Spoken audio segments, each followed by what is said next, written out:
नमस्कार, बहुत स्वागत है आपका। आप देख रहे हैं सबसे बड़ा अखाड़ा में हूं आपके साथ शिल्पा तोमर। देश में जातिगत जनगणना को लेकर फिर से विवाद खड़ा हो गया है। केंद्र पर लगातार दबाव बनाया जा रहा है।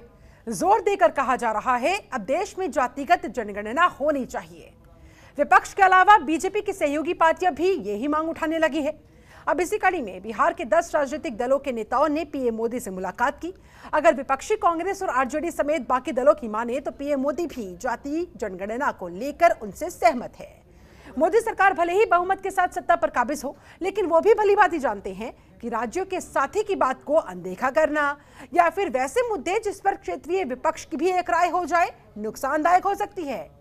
ऐसे में जाहिर है केंद्र ने भी अपने पत्ते फेंट रखे थे और बातचीत के दिन मेज पर अपना तुरुप का इक्का चल दिया, यानी कि तुम्हारी भी जय जय हमारी भी जय जय। मतलब विपक्ष की राय से परहेज नहीं और साथी की बात की भी इज्जत बरकरार। वहीं पीएम मोदी से मुलाकात के बाद नीतीश कुमार ने कहा कि हमने बिहार की जातियों के संबंध में प्रधानमंत्री जी को जानकारी सारी दे दी है। उन्होंने हमारी बातों को ध्यान से सुना। जातिगत जनगणना की मांग को हालांकि नकारा नहीं है। वहीं तेजस्वी यादव ने कहा है कि जब पेड़ पौधों की गिनती हो सकती है, जातियों की गिनती क्यों नहीं हो सकती? ये राष्ट्रहित में है। अब सवाल ऐसे में ये खड़ा होता है, क्या पीएम से मुलाकात के बाद जाति जनगणना पर विपक्ष को पहली सी जीत मिल गई है? सबसे बड़ा सवाल यह भी कि जातिगत जनगणना कराने में सत्ताधारी पार्टी को दिक्कत क्या है और क्यों है।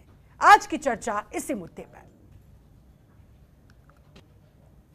उनसे मुलाकात की और सब लोगों ने जाति आधारित जनगणना के बारे में जो सब लोगों का एक मत है, हम सब लोगों का, पूरे बिहार के सभी पार्टियों का, तो उसी के बारे में उनको पूरी जानकारी, एक एक विषय और उसको डिटेल्स में कि कैसे 2019 में पास हुआ, 2020 में हुआ और किस तरह से हम लोग थे।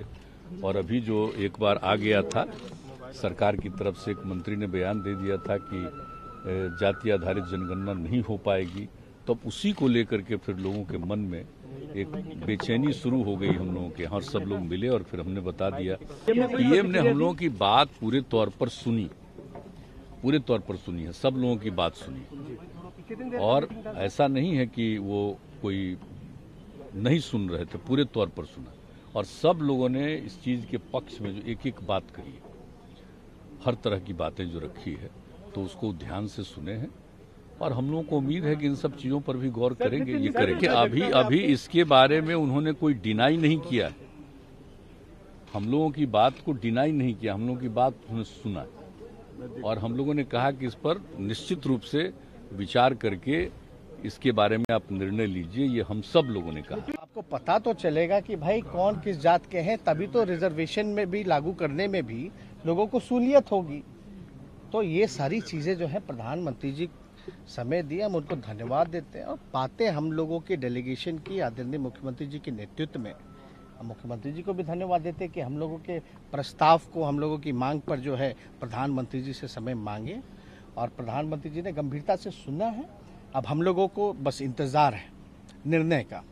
अब सुने तो हैं, अब हम सब लोग की मांग पे प्रधानमंत्री जी को, केंद्र सरकार को निर्णय लेना है, क्योंकि पार्लियामेंट में जो, क्योंकि ऑलरेडी एक बार हो ही चुका था, वो तो करप्ट हो गया। ये प्रथम बार ऐसा हुआ है नहीं, बहुत पहले भी होता रहा है बिहार में कि जब कभी नेशनल अंतर्राष्ट्रीय मुद्दा होता है तो पक्ष विपक्ष दोनों साथ है। इस बार भी भाजपा के प्रति सब लोग ऐसा कह रहे थे कि भाजपा नहीं चाहती है जातीय जनगणना, तो भाजपा का भी डेलीगेट है और एक डेलीगेशन में आया हुआ स्पष्ट रूप ने कहा कि वह जातीय जनगणना हो, इसमें किसी को कोई ये नहीं है, हम लोग सब साथ हैं। उसी प्रकार से हम लोगों ने भी कहा कि भाई शेड्यूल कास्ट, शेड्यूल ट्राइब की जनसंख्या बढ़ी है, गरीबों की जनसंख्या बढ़ती है ज़्यादा, इसमें कोई ये नहीं है। और उसके अनुसार आज 16% जो आरक्षण दिया जा रहा है वो गलत है। तो जब तक जनगणना उसकी नहीं होगी तब तो फिर कैसे उसका आरक्षण आगे बढ़ेगा। इसलिए महामहिम से हमने कहा कि भाई इस जातीय जनगणना को हर हालत में करवाइए। क्योंकि रिजर्वेशन का मामला आता है, कल्याणकारी योजनाएं बनती हैं, इसलिए हम लोगों ने मुतालबा किया है। और सिर्फ ये 11 रुकनी जो सर्वदलीय समिति है वो नहीं है, बल्कि 13 करोड़ बिहार की जनता की आवाज़ है और देश के सैकड़ों करोड़ की आबादी की आवाज़ है कि देश में जिसकी जितनी आबादी उसकी उतनी हिस्सेदारी तय करने के लिए जनगणना में जाति आधारित जनगणना लाजिम है। हम लोगों ने माननीय प्रधानमंत्री जी से मांग की है। प्रधानमंत्री से हम लोग मिले हैं।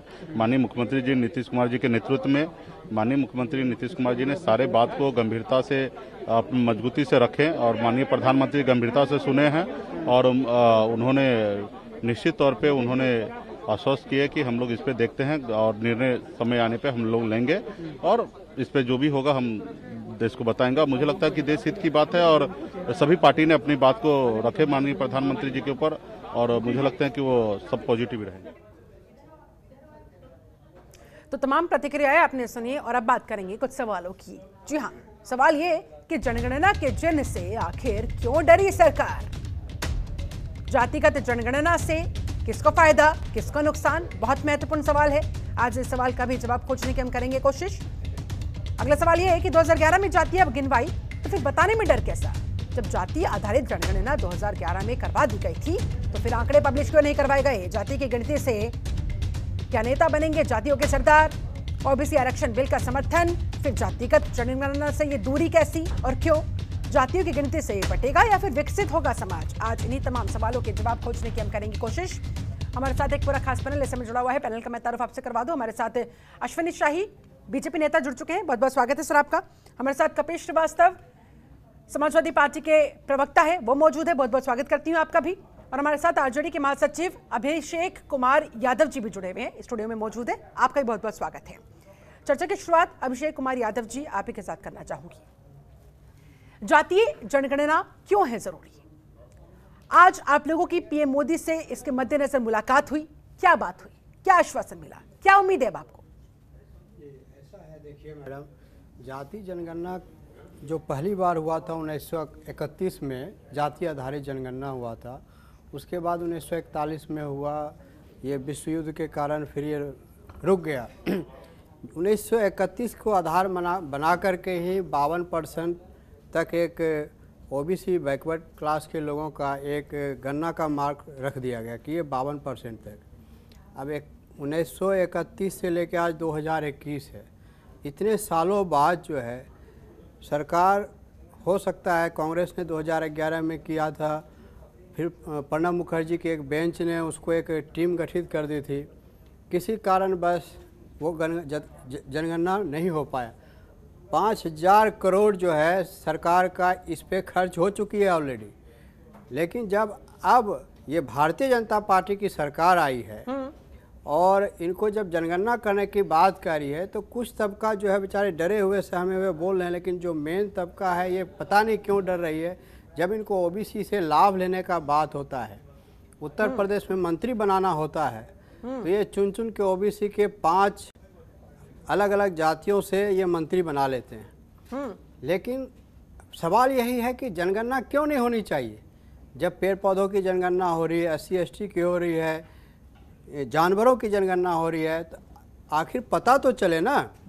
करना क्या है, एक कॉलम सिर्फ, जब आप फॉर्म बनाते हो या फॉर्म लेते हो उसमें एक कॉलम ही तो जोड़ना है। और करना क्या है इसमें, अब उसमें कास्ट का कॉलम उसमें जोड़ दो, ऐड कर दो कि भाई ये इतने कास्ट है, बैकवर्ड के इतने कास्ट है, उसी को चला दो फॉर्म को।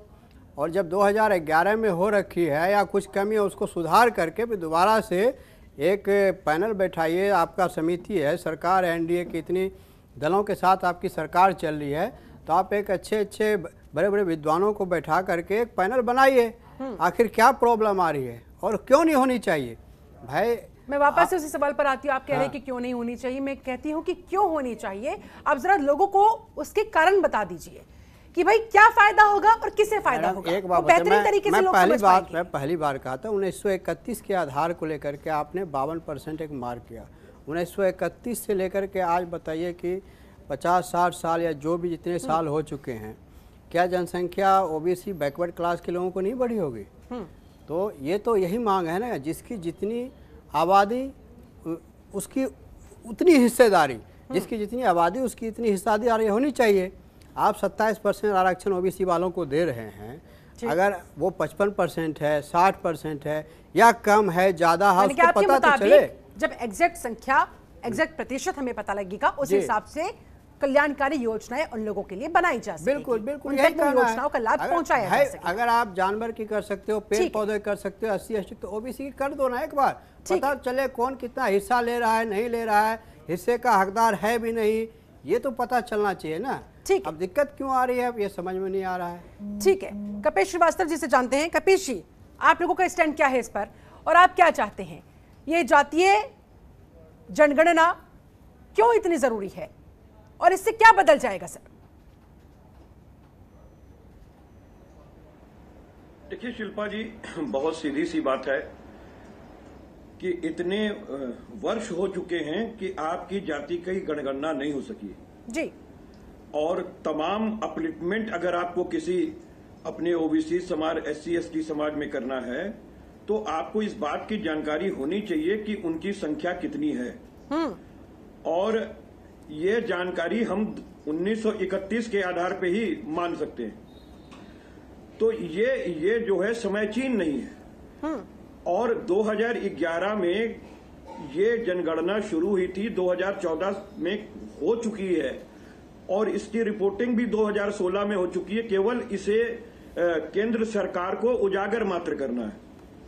और 2016 से लेकर के और 2021 तक बाकायदा मोदी सरकार इसे तकिया बनाकर इस पर सोई हुई है। अब ये तो यही बेहतर बताएंगे कि क्यों ऐसा किए। और आज अगर मोदी जी सहमत हो रहे हैं तो क्यों सहमत हो रहे हैं? भाई हम लोग की तो ये शुरू से मांग रही है कि आप जातिगत जनगणना करा दें और इस बात का मलाल किसी भी जाति को ना रहे कि किसके पास कितनी हिस्से आबादी है और उसकी क्या हिस्सेदारी होनी चाहिए। सबकी गिनती हो जाएगी तो चुनाव क्षेत्र के अंदर भी लोगों को फायदा होगा। तमाम योजनाओं के अंदर अपलिफ्टमेंट करने में, उन योजनाओं का जातिवार और वर्गवार करने में आसानी होगी। और सबसे बड़ी चीज कि फौरी राहत पहुंचाने से बेहतर होता है कि उनकी पीढ़ी को ही अपलिफ्टमेंट कर दिया जाए।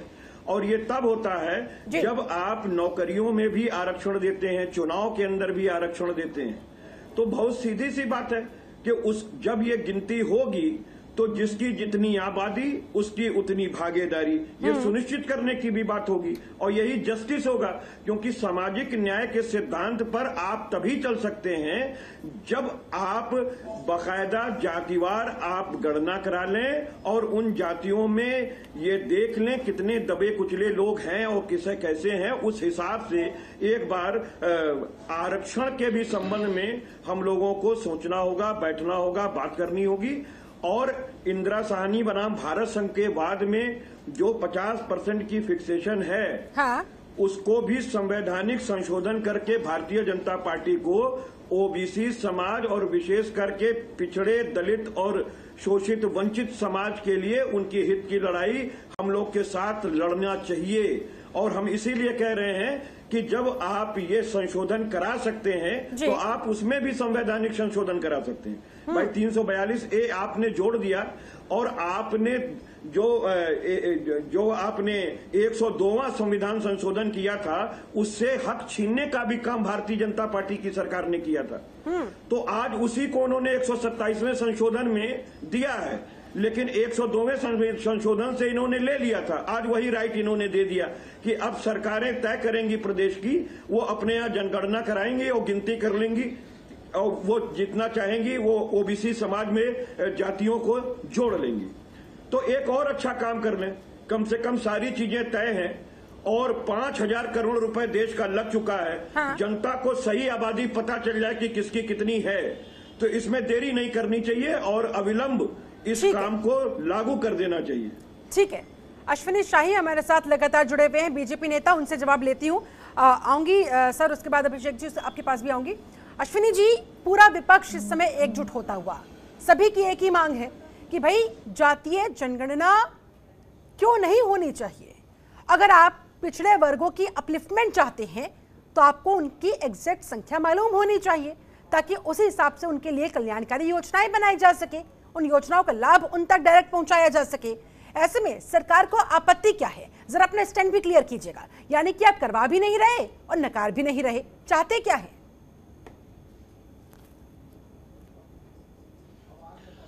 शिल्पा जी देखिए, अभी आज प्रतिनिधिमंडल मिला है और सरकार ने मना भी नहीं किया है। हाँ। सरकार आज जो है ये लोग गए थे, कभी 11 दलों के लोग मिलकर गए थे और माननीय प्रधानमंत्री जी के पास अपनी बात को रखा है। और तब से मैं आपके दोनों प्रवक्ताओं को मैं सुन रहा हूं, इन लोगों ने ओबीसी की बात की जी। जातिगत जनगणना में सिर्फ ओबीसी नहीं आते हैं, बहुत सी जातियां आती हैं, उनकी उपजातियां आती हैं, बहुत सी उसमें वर्ग हैं जो दलित और महादलित और पिछड़े और अति पिछड़े, बहुत सी जातियां आती हैं, सिर्फ ओबीसी नहीं आते। अभिषेक जी, एक बात ये मैं कहना चाहूंगा कि भारतीय जनता पार्टी इन सबसे इतर हो चुका है, होता है हर बार SC/ST का। ठीक है, एक बार उनकी बात पूरी हो जाती है, उसके बाद फिर आती हूँ आपके पास। Ashwini ji, complete yourself.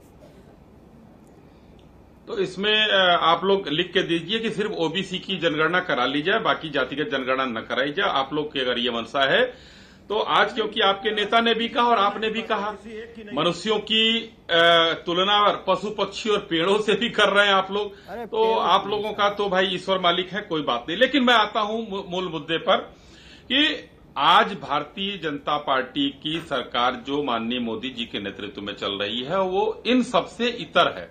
हम सबका साथ और सबका विकास और सबके विश्वास की बात करते हैं। इसमें प्रॉब्लम क्या है, ना हम डरे हैं ना हम भागे हैं शिल्पा जी। इसमें 2-3 मुख्य मुद्दे हैं।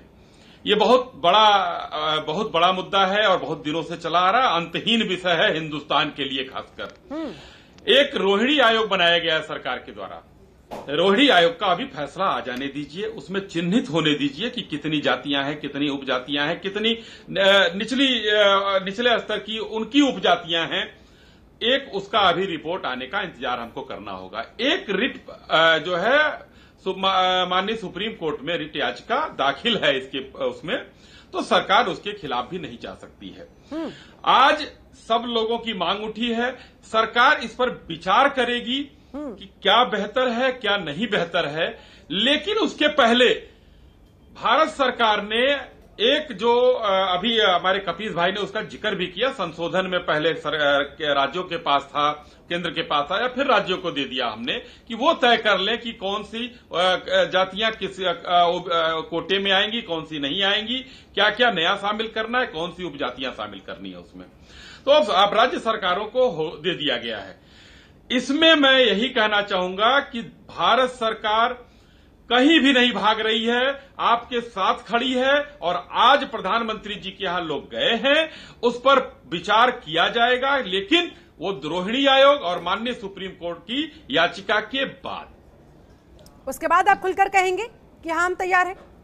जी शिल्पा जी। चलिए ठीक है, लौटूंगी सर आपके पास। अनुज यात्रे, शिल्पा जी आने दीजिए, रिपोर्ट सब जानने दीजिए तब। ठीक है, यानी कि आप फिलहाल रिपोर्ट का इंतजार कर रहे हैं। अनुज यात्रे, कांग्रेस नेता भी हमारे साथ जुड़े हुए हैं। अनुज जी, फिलहाल तो भाई सरकार कह रही है कि भाई देखेंगे हम, विचार करेंगे हम।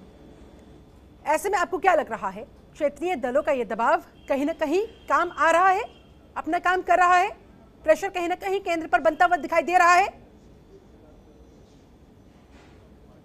जब सरकार में होती है इनका रंग अलग होता है, और जब ये विपक्ष में होते हैं इनका रूप अलग होता है। यही भारतीय जनता पार्टी है जो विपक्ष में रहते हुए इनके नेता लोग मांगते हैं। गोपीनाथ मुंडे जी बहुत वरिष्ठ इनके नेता थे, उन्होंने संसद में मांग करी कि जो है जातिगत जनगणना का होना चाहिए। और भी तमाम भारतीय जनता पार्टी के नेता हैं जिन्होंने मांग की। लेकिन अब जब ये सरकार में आ गए हैं, इन्होंने 2018 में भी वायदा किया था कि हम करवाएंगे, 2019 में भी कहा था कि हम जातिगत जनगणना करवाएंगे, और इसी महीने जब मानसून सत्र हुआ है तो गृह राज्य मंत्री ने, नित्यानंद राय जी ने 20 जुलाई 2021 को संसद में खड़े होकर के बोल दिया है कि हम जातिगत जनगणना में केवल SC/ST की कराएंगे, OBC की नहीं कराएंगे। अभी हमारे भारतीय जनता पार्टी के साथी कह रहे थे कि विपक्ष के लोग बताएं कि क्या केवल OBC की करानी है, तो OBC की करा देते, बाकी नहीं कराते। मुझे लगता है थोड़ा सा विषय समझने की आवश्यकता है, उसके बाद जवाब दे तो अच्छा रहता है। ये किसने कहा है कि केवल OBC की कराए?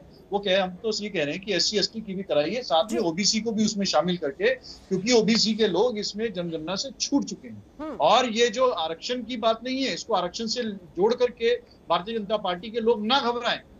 तो आरक्षण को बढ़ाने की मांग नहीं है, ये मांग इस चीज की है, इसको जनगणना को आरक्षण से मत जोड़िए आप, मेहरबानी करके। जो लोग इससे छूटे हुए हैं, जो लोग पिछड़े लोग हैं, जो ओबीसी के लोग हैं, जिनको लाभ नहीं मिल पा रहा है सरकारी योजनाओं को, हमारे पास उनका फिगर तो आना चाहिए, डेटा तो आना चाहिए। आखिर डेटा लेने से क्यों सरकार घबरा रही है? उसका खामियाजा अभी हमने भुगता है, सरकार के पास आंकड़े ना होने का खामियाजा। एक आम जन को पता था कि देश में कितना बुरा हाल हो रहा है। अभी जब कोविड से जो है ऑक्सीजन की वजह से मौतें हुई है मई में पूरे देश में, लेकिन भारत की सरकार कहती है कि हमारे पास कोई आंकड़ा सवाल खड़ा किया जा रहा है कि अगर आप सबका साथ, सबका विकास, सबके सहयोग की बात करते हैं तो भाई सबके उत्थान में ओबीसी को क्यों पीछे छोड़ दिया जाता है? उन्हें भी तो सामने लाना चाहिए ना, और वो तब पॉसिबल होगा, उनकी अपलिफ्टमेंट की बात तब पॉसिबल होगी जब आप उनके आंकड़े पेश करेंगे, जारी करेंगे। ऐसे में सरकार क्यों आखिर कतरा रही है? चलिए ठीक, लौटेंगे सर आपके पास। हमारे साथ डॉक्टर संतोष कुशवाहा, नेता जेडीयू भी जुड़े हुए हैं। संतोष जी, विपक्षी की तो चलिए एक बार को छोड़ देते हैं कि अपने सहयोगी दल की बात मानेगी बीजेपी? उम्मीद नजर आ रही है, अंदर खाने से कोई बात चल रही है, कोई ऐसा आश्वासन मिल रहा है? बीजेपी और माननीय प्रधानमंत्री जी पॉजिटिव हैं जातीय जनगणना के प्रति, और वो आदरणीय नीतीश कुमार जी के नेतृत्व में जो बिहार से प्रतिनिधिमंडल मिला है प्रधानमंत्री जी से, तो प्रधानमंत्री जी ने पॉजिटिव बात की है, और उन्हें यह बहुत जल्द पूरे देशवासियों को देखने को मिलेगा कि प्रधानमंत्री जी किस तरह जातीय जनगणना के लिए पॉजिटिव है। मैं आपके इसी पॉजिटिव वर्ड को समझना चाहूंगी और विस्तार से अगर आप बता पाए, यानी कि वो तैयार हैं, लग रहा है कि वो मान जाएंगे, जातीय आधारित जनगणना करवा देंगे, ये मानूं, ये समझूं? प्रधानमंत्री जी से आदरणीय नीतीश कुमार जी ने आग्रह किया है कि जो भी ओबीसी के लोग हैं, जो भी अति पिछड़ा के लोग हैं, उनको अगर उचित अधिकार देना है, उनको अगर उचित मान सम्मान देना है, उनको आर्थिक तंगी से ऊपर उठाना है, तो जातीय जनगणना जरूरी है। तो प्रधानमंत्री जी इस सीरियस लिए हैं और उन्होंने कहा है कि हम जल्द इस पर विचार करके सब लोग को अवगत कराएंगे। चलिए ठीक, लौटूंगे आपके पास कपिल जी। लेकिन सरकार तो यहाँ पर कह रही है, अश्विनी शाही कहते नजर आए कि भैया रोहिणी आयोग के फैसले का हम लोग इंतजार कर रहे हैं, कुछ ऐसी रिपोर्ट्स जो पेंडिंग पड़ी हुई है, एक बार जरा उनके फैसले सामने आ जाए, उसके बाद फिर हम आगे खुलकर आप लोगों को अपना स्टैंड क्लियर कर पाएंगे। ऐसे में इतना हो हल्ला क्यों मचा हुआ है? नहीं, हो हल्ला की बात ही नहीं है। इतने सालों की ये डिमांड है और 2011 में 5,000 करोड़ रुपए खर्च करके सरकार कर चुकी है। 2016 से इनके पास रखा हुआ केवल उजागर करना है, और इन्होंने वादे भी किए 2018 और 19 में, अत्रे जी ने भी आपको सामने बताए, और इन्होंने अभी तक काम तो सिफर ही रहा। और भाई संतोष कुशवाहा जी जो हैं वो उम्मीद का दामन थामे हुए हैं, तो हमको भी लगता है कि उम्मीद का दामन थामना चाहिए, क्योंकि एक रोज सवेरा आएगा, लेकिन हमें नहीं लगता कि वो बदलेंगे। उसका कारण ये है कि माननीय नीतीश जी ने बिहार के लिए कहा था कि विशेष राज्य का दर्जा दे दीजिए, तो आज तक उन्होंने उम्मीद नहीं छोड़ी, और लेकिन माननीय मोदी जी ने किया नहीं जी। विशेष पैकेज देने की बात हुई, वो भी नहीं किया। वहां तो जाकर के वो उड़ा रहे थे कि 1 लाख करोड़ दे दूं कि 1.5 लाख करोड़, चलो 2.5 लाख करोड़ दे दिया। तो भाई ऐसी बातों पे कैसे विश्वास कोई करे?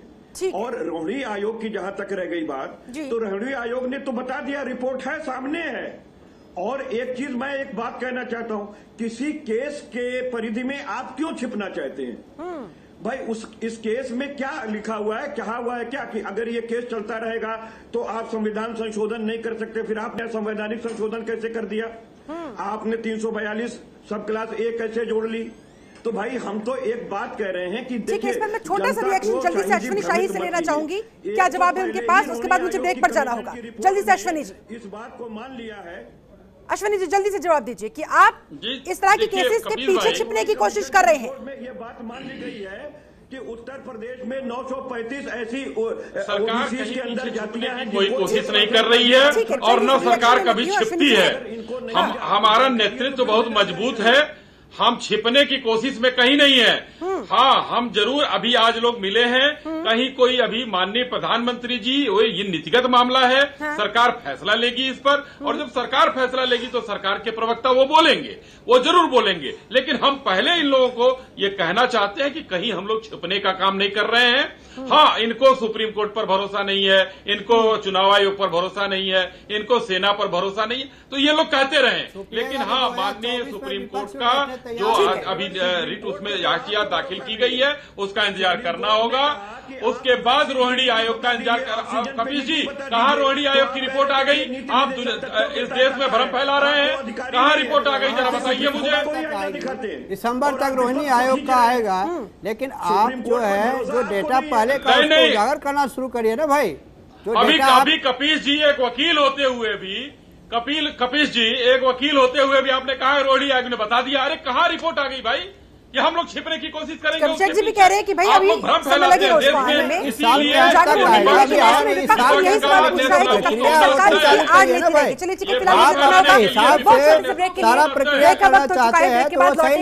चर्चा को आगे बढ़ाएंगे, करेंगे जानने की कोशिश कि भाई जातीय जनगणना जिसे विपक्षी कह रहे हैं कि भाई इससे हमारे जो पिछड़े वर्ग है वो विकसित होंगे, तो वही कहीं ना कहीं सरकार का ये मानना है कि भाई धर्म के आधार पर, जाति के आधार पर जनगणना कहीं ना कहीं समाज को बांटने का काम करेगा। तो आखिरकार होगा क्या, फर्क पड़ने वाला है। और बहुत सारे सवाल जिनके जवाब लगातार हम खोजने की कर रहे हैं कोशिश। हमारे साथ एक पूरा खास पैनल जुड़ा हुआ है। एक बार फिर से पैनल के पास जाते हुए अश्विनी शाही जी, ब्रेक पर जाने से पहले मैंने जो सवाल उठाया था, आप इस मामले को मुझे उम्मीद है बहुत गहराई से, बहुत गंभीरता से समझ रहे होंगे। अगर आप ये समझा पाए कि जातीय जनगणना समाज को बांटने का काम करेगी या विकसित करने का काम करेगी, क्या समझते हैं सर आप? शिल्पा जी देखिए, मैंने पहले भी कहा कि सरकार इस पर सोचेगी और सरकार को इस पर काम करना चाहिए, करेगी। जो देश हित में होगा वो काम करेगी। कांग्रेस के साथी अभी भाषण दे रहे थे थोड़ी देर पहले, 56 सालों तक इन लोगों ने शासन किया। क्यों 1931 के बाद और आज 2021 में जो है जनगणना, जाति जनगणना की मांग ये लोग उठा रहे हैं? 2011 में जब हुई जनगणना, उस जनगणना के बाद इन लोगों ने क्यों नहीं उसके परिणाम घोषित किए? भारतीय जनता पार्टी सरकार का इंतजार क्यों किया इन्होंने? नहीं सर, जब आप विपक्ष में थे तब आप लोग खुद इस बात की मांग करते थे। कभी कभी यानी कि विपक्षी दलों को ये सूट करता है और सत्ता में आने के बाद फिर आप लोगों को डर लगने लगता है। गोपीनाथ मुंडे, पंकजा मुंडे, उनकी स्टेटमेंट्स आपको याद होंगी सर। कभी भारतीय जनता पार्टी ने हमारे लोग गए थे मिलने उनसे, माननीय प्रधानमंत्री जी, हमारे बिहार के मंत्री लोग भी गए थे मिलने। हम कहाँ इंतजार कर रहे हैं? कोई भी कर सकता है, ये तो भारत है, यहाँ तो बोलने की ही आजादी है। और कोई आजादी हो ना हो, बोलने की जरूर आजादी है। कोई भी बोल सकता है, कोई भी सर्वाइव कर सकता है यहाँ। उसके लिए मैं ये कहना चाहूंगा, भारतीय जनता एक्चुअली हो क्या गया है, इन लोगों के अंदर जो दूसरी विपक्षी दल हैं, कई क्षेत्रीय दल हैं, ये चाहते हैं, इन लोगों का आधार ही हो गया है कि ओबीसी अगर हम बात करेंगे तो उसको आरक्षण से जोड़ेंगे। भारतीय जनता पार्टी इससे इतर काम कर रही है, सबका साथ और सबका विकास की बात कर रही है। सभी लोग उनके साथ जुड़े हुए हैं। और इन लोग जातिगत स्तर से लालू यादव जी की पार्टी में अगर एक लंबा चौड़ा वर्ग ऐसा है जिसके बारे में हमें वैल्यू ही नहीं पता है, संख्या नहीं पता है, ऐसे में कैसे उस तक लाभ पहुंच रहा है, नहीं पहुंच रहा है, कैसे सरकार को पता? ये कंसर्न पॉइंट है। बोलिए सर। शिल्पा जी, जब सामाजिक समरसता की बात होती है, सामाजिक न्याय की बात होती है, तो बिहार में एक परिवार है जिसमें पिता, बेटा, माँ, साला, इन्हीं का उत्थान होता है। क्यों नहीं अपनी जातियों के दूसरे लोगों के बारे में सोचा जाता है? उत्तर प्रदेश में एक परिवार है जो अपने परिवार से बाहर ही नहीं निकलता है। क्यों नहीं अपने जाति के दूसरे लोगों को बढ़ाया जाता है? ये ऐसा कुछ नहीं है। ये जानने के लिए, ये करने के लिए सिर्फ हिंदुस्तान में भारतीय जनता पार्टी है जो योजना लाती है वो सबके लिए लाती है। हुई सर 2011 में हुई थी जाति आधारित जनगणना। आपकी सरकार जब आई उसके बाद क्यों आंकड़ों को, लेकिन जब आपकी बात तो 14 में सरकार आ गई तो पब्लिश करवा देते ना। पब्लिश करवाने से क्यों डर गए आप लोग? हम जाति की राजनीति नहीं करते हैं। हाँ। हम जाति की राजनीति कहाँ करते हैं? हम तो सबका साथ सबका विकास का नारा लेकर आए थे और अभी आज उसी का आशीर्वाद मिला है। शिल्पा जी, उसी का आशीर्वाद है कि 2012 लेना हो तो जाति का नाम लेंगे आप। अरे वोट क्या लेना है? और क्या, जब वोट लेना हो तो चुन चुन के ओबीसी बैकवर्ड क्लास के लोगों को मंत्री बनाएंगे आप। लेकिन आप हमारे ऊपर करेंगे और अपने दल में देखिए कि आपके यहाँ परिवारवाद नहीं है क्या? आपके दल में परिवारवाद नहीं है क्या? आप बताइए ना शाही जी, आपके दल में परिवारवाद नहीं है क्या? और ऐसा क्यों हो रहा है? हमारे दल में कोई परिवारवाद नहीं है, कोई जातिवाद नहीं है। राजनाथ सिंह जी का बेटा नहीं है, सिंधिया परिवारवाद नहीं है आपका। सिंधिया जी का परिवार परिवारवाद नहीं है। अरे शिवराज सिंह चौहान का बेटा नहीं है। विजय वर्गीय का बेटा, वर्गीय जी का बेटा, विजय वर्गीय का बेटा नहीं है। परिवारवाद नजर नहीं आता आपको? है आपको दूसरे के थाली में झांकने का आदत है। जब फायदा लेना होता है दूसरे परिवार की बात करते हैं, की बात करते हैं। विचारधारा पे चलते हैं, संघ के विचारों को मानते हैं। संघ कभी नहीं चाहता कि जाति आधारित जनगणना हो। कोई भी सरकार चलिए आप दोनों के पास कपिल श्रीवास्तव जी, आप बताइए ये समाज विकसित होगा या बटेगा अगर जातीय आधारित जनगणना हो जाती है तो? आपको घोषित किया जाए। नहीं, आप लोग कपिल श्रीवास्तव आपसे समझना चाहूंगी सर। अभिषेक जी, अश्विनी जी, प्लीज एक दूसरे पर पर्सनल अटैक्स मत कीजिए। परिवारवाद को छोड़ दीजिए सर। आज जातीय आधारित जनगणना का मुद्दा है, उस पर बात करते हैं। कपिल श्रीवास्तव जी, देखिए बहुत सीधी सी बात यह है कि जस्टिस तभी होता है जब समान रूप से न्याय उन तक पहुंचे। और शाही जी भी इस बात को मानेंगे कि जब एक परिवार में उत्तराधिकार की बात होती है तो आखिर समान बंटवारा क्यों होता है? क्या अन्याय है क्या बंटवारा होना? मैं तो एक बात कह रहा हूं, यही तो न्याय है ना कि जिसका जितना हक हो उसको उतना मिल जाए। तो इस समय समाज विकसित कहां हो रहा है?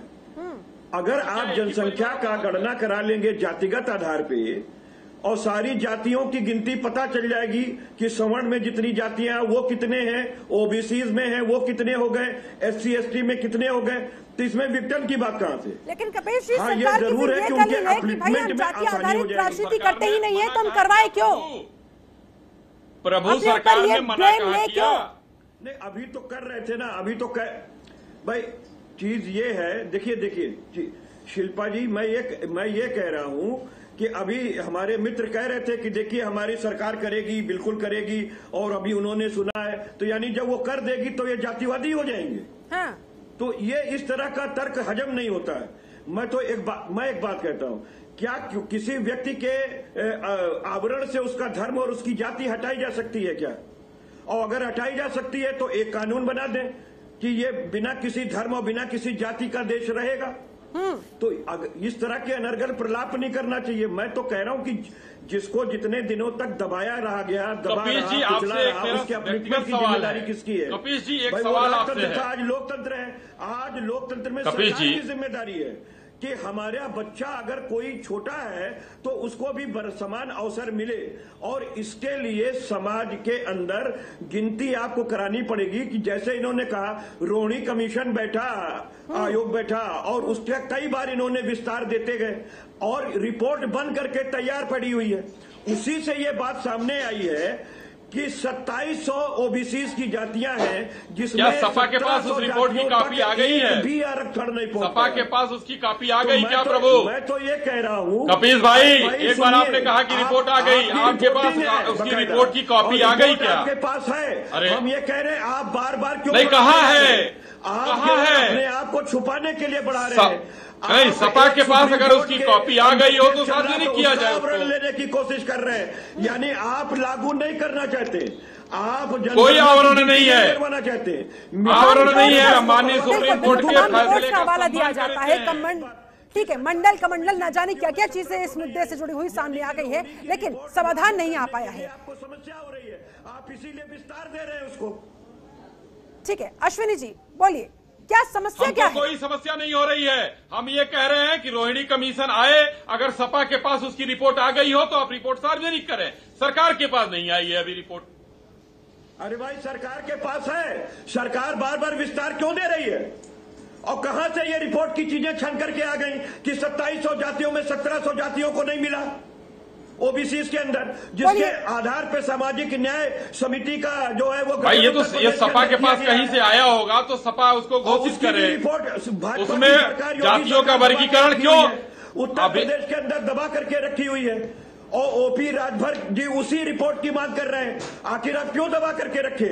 ठीक है अश्विनी जी, विपक्ष का यह आरोप जानबूझकर आप आंकड़े सामने नहीं आने देना चाहते, और जब आप विपक्ष में थे तब आपकी यही मांग हुआ करती थी। देखिए शिल्पा जी ऐसी कोई बात नहीं है। अभी मैंने पहले भी कहा और अभी भी यही बात कह रहा हूं कि माननीय प्रधानमंत्री जी के पास ये लोग गए, नीतिगत मामला है, उस पर विचार किया जाएगा। सभी जातियां उपजातियां, उसमें कितनी जातियां हैं, अभी क्या है उत्तर प्रदेश में कायस्थों को जोड़ दिया गया। अगर आप कल को कर देते हैं तो क्या तब आपके ऊपर आरोप नहीं लगेंगे जाति आधारित राजनीति करने की? आज प्रदेश क्या ये आरोप तब आप पर नहीं लगेंगे जो दलील आज आप मुझे दे रहे हैं कि भाई भारतीय जनता पार्टी जाति आधारित राजनीति नहीं करती है, इसलिए हम लोग इसके पक्ष में नहीं थे। लेकिन अगर कल को आप इसके पक्ष में हो जाते हैं तो क्या कहेंगे सर? कब से ओबीसी हो गया? सकारात्मक संकेत तो मिलने शुरू हो गए ना आज की मीटिंग के बाद, तो ये सवाल तो आपसे पूछा जाएगा अश्विनी शाही। तो आज तो मैंने कहा इंतजार करना चाहिए शिल्पा जी, इंतजार करना चाहिए। नीतिगत मामला है, सभी रिपोर्ट भारत सरकार के पास आ जाए, सुप्रीम कोर्ट का आदेश आ जाए, ये सबके बाद अगर सरकार को ये नीतिगत मामला लगता है कि देखिए आज माननीय प्रधानमंत्री जी ने तो कुछ कहा नहीं, नीतीश जी बाहर निकले, उन्होंने कहा कि प्रधानमंत्री जी ने कुछ नहीं कहा, लेकिन उन्होंने मना भी नहीं किया। तो इन चीजों को आप सकारात्मक मानिए, आगे आने वाला है। तो नीतिगत मामला नहीं देंगे तब तक आप ये काम नहीं कर सकते। ये किस तरीके की बच्चों को बनाने की बात कर रहे हैं? नहीं तो क्या सुप्रीम कोर्ट के वर्डिक्ट का हमको इंतजार नहीं करना चाहिए? हमको करना चाहिए या नहीं करना चाहिए? सुप्रीम कोर्ट ने कहा क्या? नहीं इस केस की वजह से आप अगला सुप्रीम कोर्ट ने क्या कहा है कि हमको वर्डिक्ट पहले कर दे हमारा? बताइए कौन सा तर्क दे रहे हैं महाराज? ठीक है, कहीं ना कहीं सरकार के स्टैंड यहाँ पर ये क्लियर होता हुआ अनुजात्री जी आपके पास आना चाहूंगी। अनुजात्री जी, सरकार कह रही है कि भाई इंतजार कर लीजिए ना, लेकिन सवाल फिर से वही खड़ा हो जाता है कि इंतजार कितना और कितना? उसके बाद उस पर दशकों हो चुके हैं सर। उसके बाद अनुजात्री जी क्या कहेंगे? ये ऐसे नहीं दे पाएंगे। सरकार की दलील है, इंतजार कर लीजिए। उतावलापन किस बात का? पहले तो मैं आपसे एक आग्रह करना चाहूंगा इस कार्यक्रम में जी कि आप अगर और गेस्ट को बुलाते हैं तो मेरा निवेदन है कि थोड़ा सा बैलेंस करके सबसे बात किए। अगर आपने एक ही व्यक्ति से बात करनी है तो मुझे लगता है कोई और दूसरे लोगों को बैठाने में बहुत सारे सवाल सर विपक्ष के तमाम लोगों की तरफ से जो थे, मैंने वही अश्विनी शाही से पूछे। विपक्ष के सवाल आपने केवल अगर भारतीय जनता पार्टी से जवाब खोजने की कोशिश की मैंने, हालांकि वो बात को घुमा गए, वो अलग बात है। मेरा आपसे निवेदन है, आग्रह है कि आप हमें बुलाया कीजिए तो थोड़ा हमसे बिल्कुल sir, with due respect I want to come to you only please. देखिए ये जो बार बार तर्क दे रहे हैं, तर्क क्या दे रहे हैं? कुतर्क दे रहे हैं और ये न स्पष्ट कर रहे हैं। ये स्पष्ट क्यों नहीं करते हैं कि क्या ये ओबीसी को के हिसाब से जातिगत जनगणना में उनका गिनती करवाना चाहते हैं या नहीं चाहते हैं? आज सवाल सरकार से पूछा जाता है तो ये प्रश्न कांग्रेस पार्टी से पूछती है। 2011 में अगर हमारी सरकार ने निर्णय लिया था कि होना चाहिए और करवाया था, उसका जनगणना भी करवाई थी, उसमें 3 वर्ष का समय लग जाता है। आपने क्यों नहीं रिपोर्ट को टेबल किया? आज तक क्यों नहीं किया टेबल? प्रश्न कांग्रेस से पूछ रहे हैं। आपके अब सारा हमला तो आपके पास है, कांग्रेस अपने साथ तो लेके नहीं गई, सरकार चलाया और सरकार छोड़ के चले गए। लेकिन आपकी नीति और नीयत में खोट है। आप प्रश्न करते हैं हमसे लेकिन निर्णय खुद नहीं ले पाते। यही इनका हालात ये रहा है कि जब जब ये विपक्ष में रहे, तमाम कांग्रेस की जितनी भी सरकार की नीतियां थी उसमें इनको खोट नजर आया, उनकी इन्होंने आलोचना की। लेकिन जैसे ही सरकार में आए उन्हीं नीतियों को अपनाया। चाहे आप आधार को ले लीजिए, चाहे आप मनरेगा को ले लीजिए, जीएसटी को किस प्रकार से हम लाना चाहते थे सुनियोजित तरीके से, लेकिन इन्होंने किस तरह से जो है आनंद फानंद में लेकर के आए। आज पूरा देश का व्यापार इन्होंने तबाह करके रख दिया है। जीएसटी के इससे पहले ये नोटबंदी लेकर के आए, आज तक उसके लिए गलती नहीं मानते हैं। तो इस तरह से शासन का इन्होंने कुशासन का जो नमूना पेश किया है और शोर मचाना, केवल राष्ट्रवाद और हिंदुवाद इस विषय पर बात करना सर, जिस चीज की आप बात कर रहे हैं, अब आप जरा मुझे ये बताइए अनुजात्री जी, 2011 में हुई थी जाति आधारित जनगणना, तो मोदी सरकार के आने तक आप लोगों के पास अच्छा खासा समय था, आप लोगों ने वो आंकड़े पब्लिश क्यों नहीं किए? आपके पास इसका क्या तर्क है, क्या कारण है? मैंने अपनी बात जब मैंने बोली, शायद आपने सुना नहीं कि इसमें कम से कम 2.5-3 वर्ष का समय लगता है जनगणना, और उस दौरान सरकार बदल गई, सरकार इनकी आ गई और इन्होंने तो वायदा किया था। तो 2011 की जनगणना के एग्जैक्ट आंकड़े आपके पास नहीं थे, तब तक आपकी सरकार बदल गई, आप ये कहना चाह रहे हैं? निश्चित तौर पे। अगर रिपोर्ट्स कहाँ है, वो आज तक कहाँ है रिपोर्ट? वो तो इनकी सरकार के पास है ना, क्यों नहीं इन्होंने जारी किया?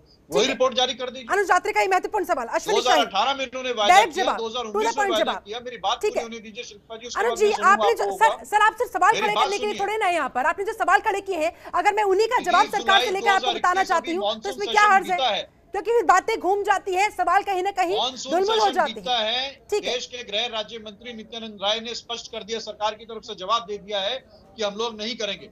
ओबीसी के हिसाब से हम लोग नहीं आदेश देंगे जनगणना कराने का। और ये कहते हैं कि प्रधानमंत्री जी चुप भी रहे और जवाब भी नहीं दिया। तो फिर ये किस तरह के संकेत है? यही तो सवाल खड़ा होता है, ये किस तरह के फिर संकेत है? एक तरफ हाँ करते हैं, दूसरी तरफ ना करते हैं, इससे क्या समझा जाए? अश्विनी शाही, अनुज यात्रे का जवाब। शिल्पा जी देखिए, शिल्पा जी कांग्रेस के नेता राहुल गांधी और वही अनुज यात्रे जी वही काम कर रहे हैं। 3.5-4 साल का समय मिला, इन लोगों ने नहीं किया, कुछ थोप दिया कि ये सरकार करेगी। उस रिपोर्ट में इतनी खामियां थी, वो बीच में आया था, तभी माननीय नित्यानंद राय जी ने उस चीज को बताया था कि वो रिपोर्ट हम नहीं करेंगे, हम फिर से कराएंगे अगर कराना होगा। ये इसीलिए रोहिणी कमीशन बैठाया गया, क्योंकि उसमें बहुत उसमें जातियां सुन लीजिए। नित्यानंद राय जी ने जवाब बोला है, मैंने आपके बीच में नहीं बोला। नित्यानंद राय जी ने पिछले महीने मॉनसून सेशन में पार्लियामेंट में खड़े होकर बोला, अरे आप सुन लीजिए ना, जो मैंने भी सुना, जनगणना होने जा रहा है उसमें SC/ST के आधार पर कराएंगे, ओबीसी के आधार पर नहीं कराएंगे। रोहिणी कमीशन किसने बैठाया? कांग्रेस ने। रोहिणी कमीशन किसने बैठाया? कांग्रेस ने। क्यों आप चैनल पर रोहिणी कमीशन किसने बैठाया? कांग्रेस ने बैठाया या भाजपा ने? 2011 की कांग्रेस ने बैठाया, भाजपा ने रोहिणी कमीशन। क्यों नहीं? आप लोगों ने जातियों को लिया, वो कह रहे हैं कि हम इसलिए नहीं पब्लिश कर पाए क्योंकि इसमें बहुत सारी खामियां थी और इसलिए नकार दिया गया। ठीक है, अभिषेक जी आप क्या कहेंगे? ऐसा है ना शिल्पा जी की उसमें जातियों को 50 सालों की बात करते हैं शाही जी, ये पिछले 50 सालों की बात जो करते हैं, देखिए जब ऐसा है कि जब भूख लगती है तभी ना खाना दिया जाता है। आज जाति जनगणना की जरूरत पड़ रही है, सरकार आबादी बढ़ रहा है, जातियों को फिर क्यों छोड़ दें? नहीं, जाति जनगणना की जरूरत पड़ रही है तभी तो मांग किया जा रहा है ना। ये पिछले 50 साल 60 सालों का ये जो हमेशा बात करते रहते हैं भाजपा वाले, अब ये 7 साल से, इनको 7 साल में ये इन्होंने क्या किया? इन्होंने ओबीसी से सिर्फ फायदा लेने का काम किया है।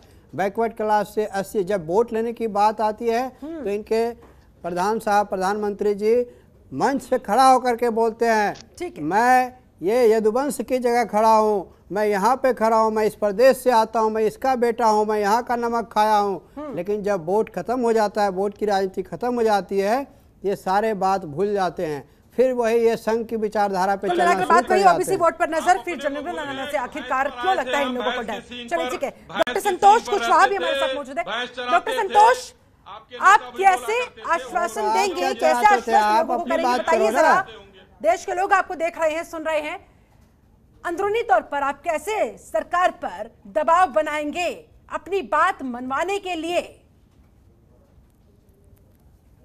आदरणीय नीतीश कुमार जी ने जातीय जनगणना को बार बार कराने का मांग केंद्र से करते रहे हैं। बिल्कुल। बिहार से वे सभी पार्टियां मिल के विधानमंडल से, विधान परिषद से, उच्च सदन से सब पारित करके केंद्र को भेजा भी गया है। हाँ। तो इसके लिए हम लोग लगातार इसके लिए हम लोग काम कर रहे हैं कि कैसे देश में जातीय जनगणना हो, पिछड़ा ओबीसी के लोगों को लाभ मिले, SC/ST के लोगों को लाभ मिले, दलित महादलित के लोगों को लाभ मिले, चाहे स्वर्ण के जाति में जो पिछड़े लोग हैं, गरीब लोग हैं, उनको कैसे लाभ मिले। इसके लिए आदरणीय नीतीश कुमार जी ने बार बार प्रयत्न किया है कि जातीय जनगणना हो।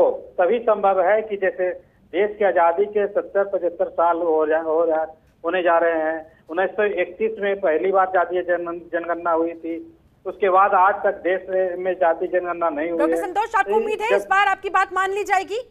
देखिए जरूर नहीं करनी पड़ेगी।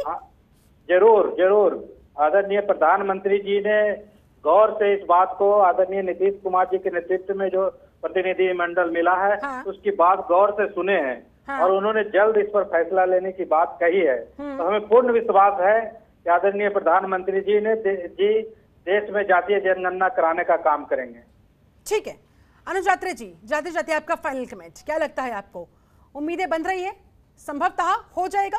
क्योंकि पहले बिल्कुल इनकार कर दिया जाता था कि इसकी जरूरत क्या है, लेकिन अब कम से कम सरकार के स्वर बदले से तो दिखाई दे रहे हैं। और आज की इस मीटिंग के बाद किस तरह के अब आपको संकेत मिलते हुए, क्या उम्मीदें बनती हुई? देखिए, जातिगत जनगणना करवाने के पीछे एक तर्क, एक आवश्यकता है। आज वो आवश्यकता के हिसाब से ही तमाम दल जो है मांग कर रहे हैं। हाँ। और भारतीय जनता पार्टी इसमें डुलमुल रवैया ना रखे। हाँ। ये कोई वोट के हिसाब से, कोई आरक्षण की मांग के हिसाब से नहीं है। ये जनगणना इसलिए करवाई जा रही है कि जो बिल्कुल हाशिए पर रह रहे लोग हैं, उनका कहीं ना कहीं आंकड़ा सामने आना चाहिए। कहीं ना कहीं उनको सरकारी योजनाओं का लाभ मिल रहा है या नहीं मिल रहा है, उस सबकी जानकारी लेने के लिए एक लोकतांत्रिक देश में इस तरह की व्यवस्था होनी चाहिए, और वही हम मांग कर रहे हैं। तो सरकार को इससे भागना नहीं चाहिए, बचना नहीं चाहिए, किसी पर हमला नहीं है। तो सरकार तो वो है कि जिसने भी अपना मंत्रिमंडल विस्तार किया, और प्रधानमंत्री ने तो जाति के आधार पर सबका परिचय कराया है कि हमारी ओबीसी से इतने लोग इसमें अपने मंत्रिमंडल में शामिल किए। पूरी सरकार इस समय ओबीसी समाज से आती है। कहीं ना कहीं इन्होंने नीट में जो ऑल इंडिया लेवल पर जो परीक्षा करवाई, उसमें इन्होंने अपने ओबीसी को शामिल करने के लिए अपना इन्होंने पीठ थपथपाई है। तो आप ओबीसी को लेकर के तो तमाम तरह की राजनीति करते हैं।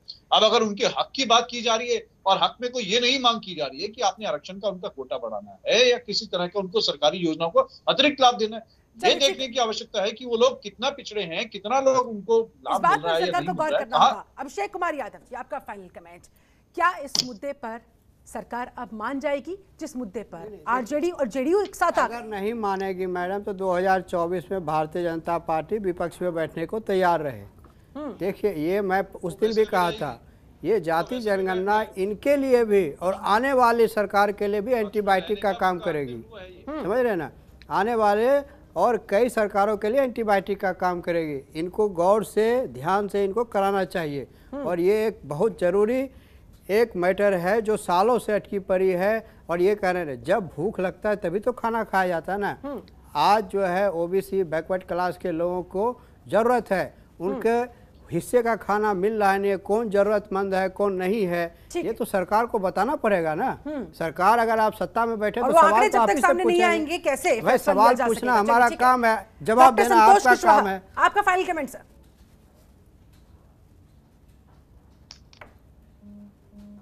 जी मेरा जी डॉक्टर संतोष, जाति जाति क्या कहना चाहेंगे आप? मेरे से सवाल है। अच्छा,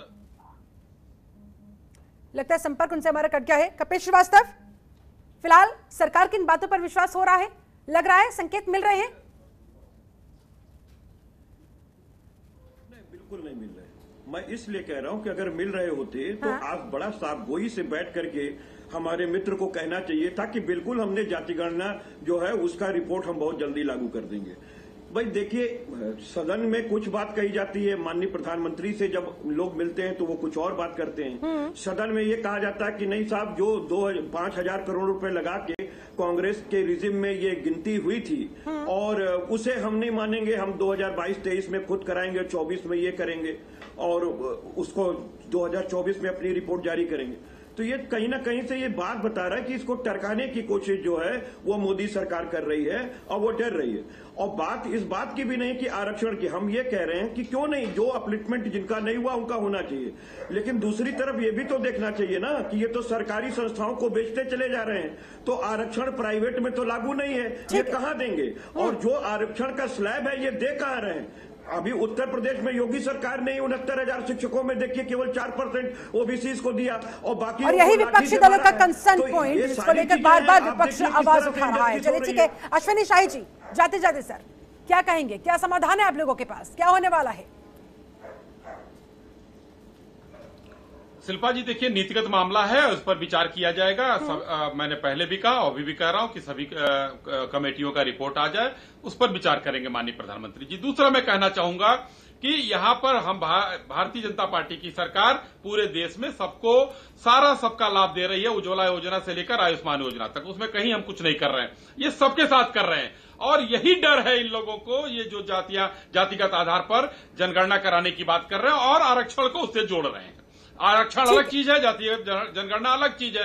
तो ये इन लोगों के वोट बैंक खिसकने का एक डर है। के बाद समाधान हो पाएगा, कुछ सकारात्मक निकल पाएगा, कुछ सराहना ना जल्दी से जाते जाते सकारात्मक आज सकारात्मक स्थिति की बात हुई है। आज कहीं कोई नकारात्मक बात नहीं हुई है, सब लोग खुश होकर मीटिंग से निकले हैं। तो आने ऐसे में जल्द से जल्द इस जनगणना के जिन से जो बार बार सिचुएशन क्रिएट हो जाती है उसका सॉल्यूशन निकल जाना चाहिए, ये उम्मीद लगाई जा सकती है। चलिए बहुत बहुत शुक्रिया आप सभी खास मेहमानों का मेरे साथ इस चर्चा में जुड़ने के लिए, बहुत बहुत धन्यवाद।